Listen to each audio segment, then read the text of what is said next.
Hea vaataja, soovin sulle õnnistatud nelipüha ja uut nädalat.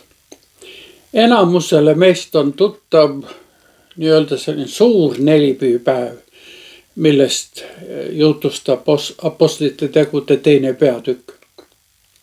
Kuid on ka niinimetatud väike nelipühipäev või õhtuõieti. Sündmus, mis kirjeldab Jeesuse kohtumist oma jüngritega ülestõusmispüha või päeva õhtul. Kuulakem siis, kuidas evangelist Johannes seda oma evangeeliumis 20. peatükis 19. kuni 23. salmini kirjeldab. Kui nüüd sel samal nädala esimesel päeval oli õhtuaeg ja seal, kuhu jüngrid olid kogunenud, olid uksed lukus, sest nad kartsid juute, tuli Jeesus, jäi seisma nende keskele ja ütles neile, rahu teile. Kui ta seda oli öelnud, näitas ta neile oma käsi ja külge, siis said jüngrid rõõmsaks Issandat nähes. Jeesus ütles nüüd neile taas, rahu teile. Nõnda nagu Isa on läkitanud minu, nõnda saadan ka mina teid. Kui ta seda oli öelnud, puhus ta nende peale ja ütles neile, võtke vastu püha vaim, kellele te iganes patud andeks annate, neile on need andeks antud. Kellele te patud kinnitate, neile on need kinnitatud. See on Jumala sõna ja püha evangeelium. Hea vaataja, me kuulsime, kuidas ülestõusmispäeva õhtul, vaid mõned tunnid pärast seda, kui jüngrid olid leidnud hommikul tühja haua, kogunesid nad õhtul ülemisse tuppa. Uksed olid lukus, sest nad kartsid. Sest hirm oli mõistetav, nad kartsid seda tõrjutust ja tagakiusu. Neile tundus, nagu oleksid nad orvuks jäänud. Just keset seda hirmu ja suletust ilmus neile ülestõusnud Issand ise. Ja esimene asi, mida ta neile ütleb, on rahu teile. Seekord ei olnud see kindlasti mingi tavapärane tervitus. See meenutas neile kindlasti Jeesuse hiljutistes kõnedes kõlanud julgustust. Kui Jeesus oli öelnud seda, ma olen teile rääkinud, et teil oleks minust rahu. Maailmas on teil ahistust, aga olge julged, mina olen maailma ära võitnud. Seejärel näitas ta neile oma käsi ja külge. Tõepoolest, see on hukkamisega seotud haavu. See pidi tõestama, et ta on ikkagi see risti löödu, kes on ka nüüd üles tõusnud, ikka see sama isik. Ja selle peale täitis jüngreid sisemine rõõm, äratundmine, jah, Issand on tõesti üles tõusnud. Ja nüüd ütleb õpetaja juba teist korda, rahu teile, kuid seekord kõlab see seoses uue ülesandega. Nõnda nagu Isa on läkitanud minu, nõnda saadan ka mina teid.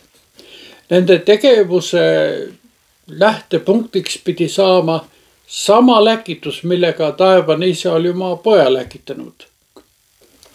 Nad pidid siit alates mitte iseennast esindama, vaid seda, kes oli neid kutsunud ja läkitanud.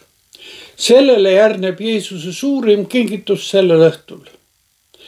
Me kuulsime, et kui ta seda oli öelnud, puhus ta nende peale ja ütles neile, võtke vastu püha vaim.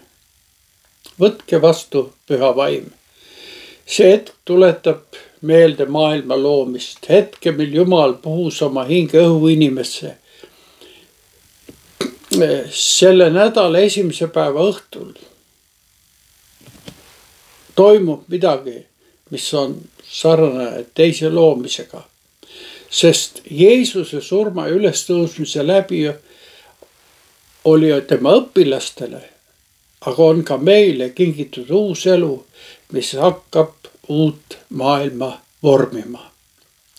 Kuid koos püha vaimu anniga volitatakse neid ka patte andeks andma. Aga neid ka kinnitama. See on tegelikult ülimalt raske ülesanne, kuid evangeelium ütleb meile kindlalt, et see meelevald pole neile antud, neile jüngritele, nende oma jõust, ka meile mitte meie oma jõust, vaid üksnes püha vaimu läbi. Enne seda oli olnud see meelevald üksnes Jeesusel, nüüd annab ta selle aga ka oma jüngritele, kes tema ülesannet selles maailmas peavad jätkama. See meelevald on antud kõikidele Jeesusele järgijatele. See on ka osa tänase koguduse läkitusest. Meie andeks and on ju osa Jeesuse suurest universaalsest lepitusest ja andestusest. Muidugi, me teame, et lõppude lõpuks saab patte andeks anda üksnes Jumal, kuid ta jagab meiega seda meelevalda ja volitust. Ja see on üks olulisi püha vaimu väljapalamise eesmärke. Ilma Jumala vaimuta ei ole ka vaimulikku elu. Vaimulik elu aga baseerub andestusel ja lepitusel Jumala ja kaasinimestega. Püha vaim on Jumala viimane kingitus meile. See on Jumala süda. Ta uuendab meid, kogudust ja kogu loodut. Püha vaimu vili on armastus, rõõm, rahu, pikk meel, lahkus, headus, ustavus, tasadus, enesevalitsus. Hea vaataja, on koguduse sünnipäev, uue alguse ja suunapäev. Meie ei ela enam lähtudes mineviku koormatest ja võlgadest, vaid uuest lepitavas ja rahumeelses väes, mis meile on antud. Sellel päeval polegi nagu õhtut, sest selle päeva päike, Jumala armastus ei looju kunagi. Palvetagem. Issand, me täname, et sa pole meid üksi jätnud. Sa oled meiega täna ja sellelgi hetkel oma püha vaimu läbi. Täida meid andestuse ja rahuvaimuga. Isa, Poja ja püha vaimu nimel. Aamen.